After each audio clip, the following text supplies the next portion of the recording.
Hola, ¿qué tal? Mi nombre es César Augusto Castro Pérez.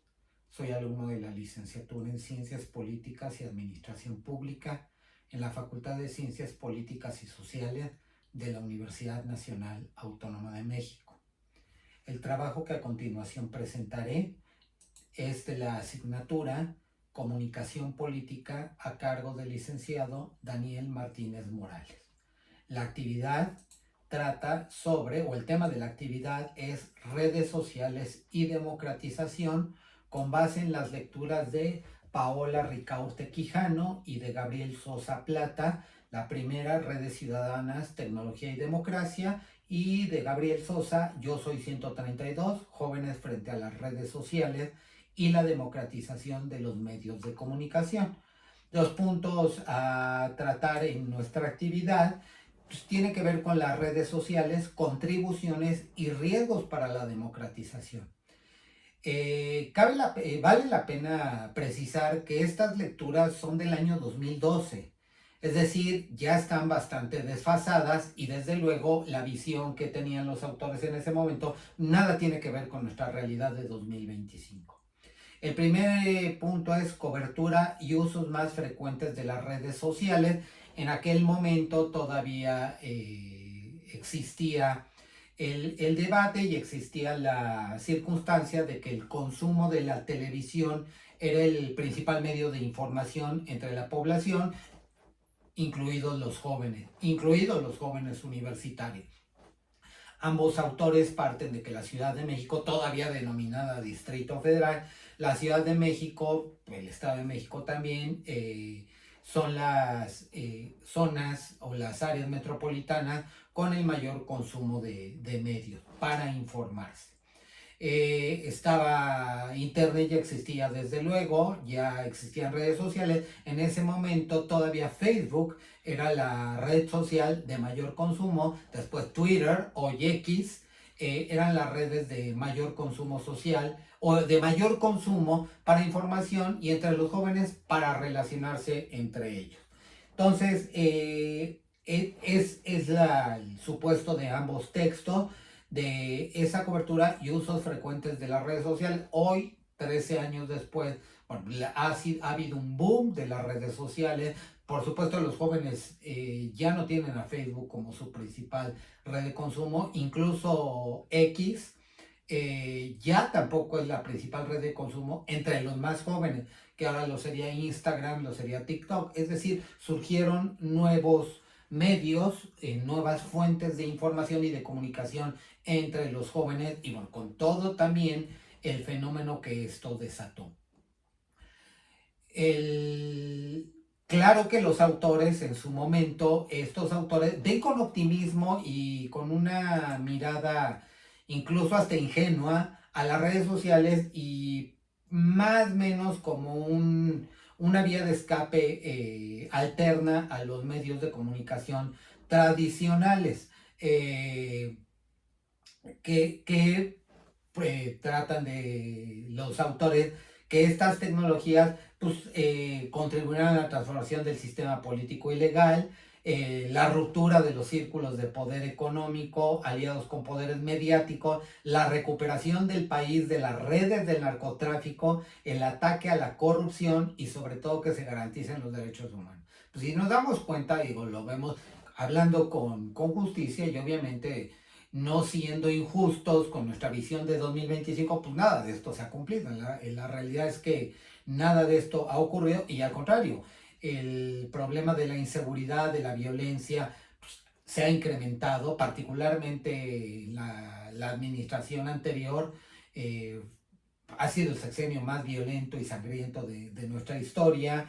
El ataque a la corrupción, pues, seguimos viendo escándalos de corrupción, seguimos viendo que hay impunidad y pues bueno, las redes sociales sí han ayudado a que haya mayor información. De hecho, ahora tenemos un problema de exceso de información. Además de que las redes sociales se convirtieron en un campo de batalla, en un campo hasta de odio, pues. Por ahí alguien señaló que Twitter en su momento pues, era como una cantina, pero digital, la que la gente lanza infundios, lanza calumnias, lanza insultos, la gente degrada el lenguaje, la gente se pelea y pues, atrás de un aparato electrónico e incluso desde el anonimato. Entonces, eso es lo que ha ocurrido. Desde luego que las redes sociales han contribuido, insisto, en una mayor información, pero también en todos estos fenómenos.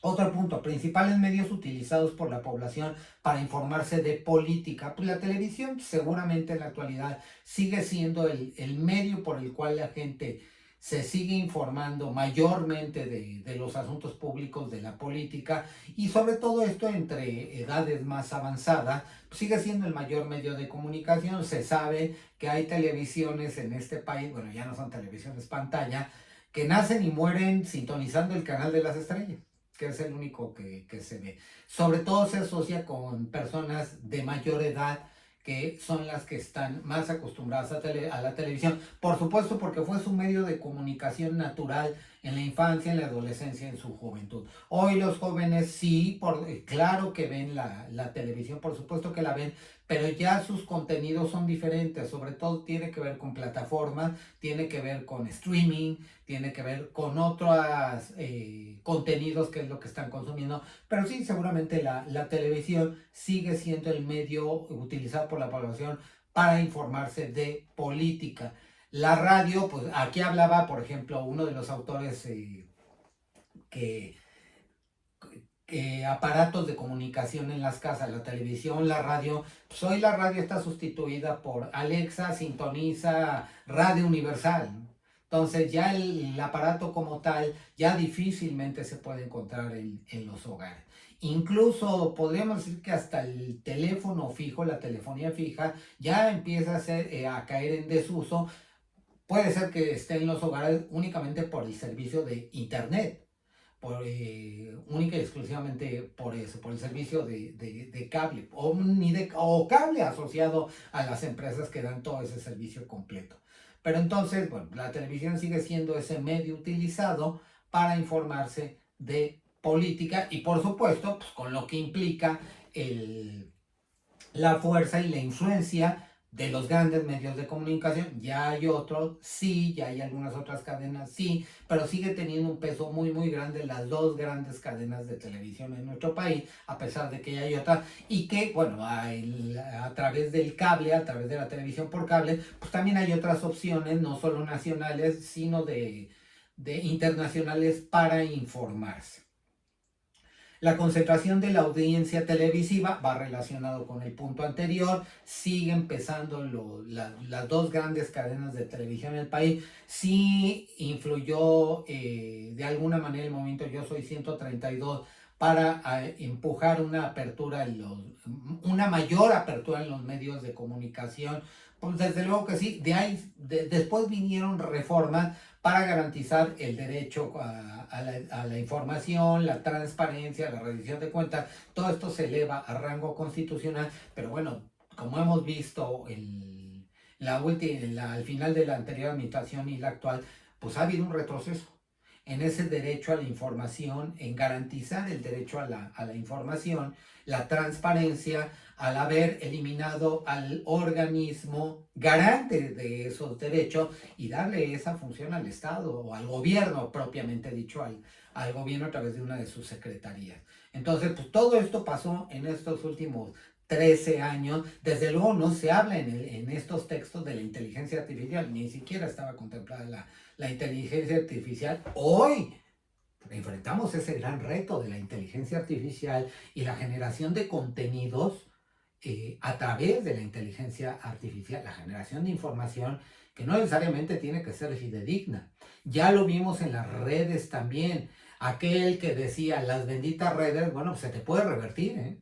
Se te puede revertir lo que se genera en las redes. Hoy estamos enfrentando la desinformación también en las redes. Lo hemos visto en campañas políticas, hemos visto esas campañas de odio, de desinformación, de calumnias. Hemos visto cómo se vendieron bases de datos o se obtuvieron bases de datos para compañías interesadas políticamente, por ejemplo, en la campaña electoral de Estados Unidos en 2016, para poder influir en los electores a través de sus redes sociales, dándoles contenido, mandándoles contenido, no necesariamente verídico, sino hasta falso, de uno o de otro eh, candidato. Lo mismo ha pasado en México, las granjas de bots que se manejan desde los gobiernos, pues lo sabemos perfectamente bien que se han utilizado y se siguen utilizando, y no solo por gobiernos, también por grandes empresas con ciertos intereses. Entonces, todo esto no lo contemplaban estos textos, hoy en nuestra realidad, y hoy pues enfrentamos esos grandes problemas y el saber que tenemos un mundo de información y distinguir la información, identificar las fuentes, es lo verdaderamente importante,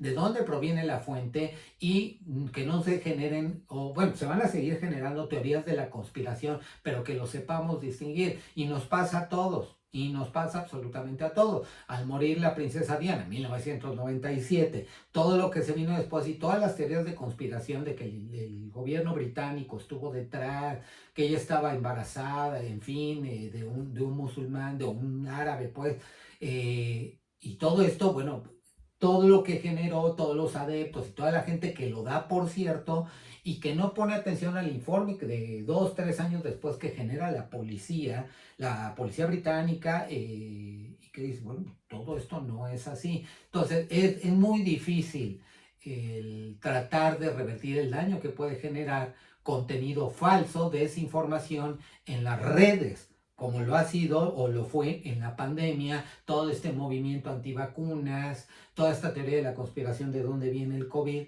en fin, la desinformación del uso del cubrebocas, todo esto lo estamos viendo y lo vamos a seguir viendo, y ahora, pero además con el elemento añadido de la inteligencia artificial.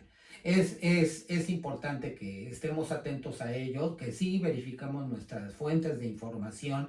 Y pues yo en lo personal recomendaría el último libro de Yuval Noah Harari, Nexus, que precisamente habla de esta irrupción de las redes de información y particularmente de la inteligencia artificial. ¿Cómo la vamos a enfrentar? Como una amenaza, que sí, sí lo puede ser, pero también pues, puede ser una herramienta de muchísima utilidad para la humanidad. Les agradezco mucho su atención a esta última actividad de nuestro curso de la asignatura Comunicación Política y muchas gracias por su atención, esperando que las opiniones que aquí expresamos hayan sido de interés. Hasta luego.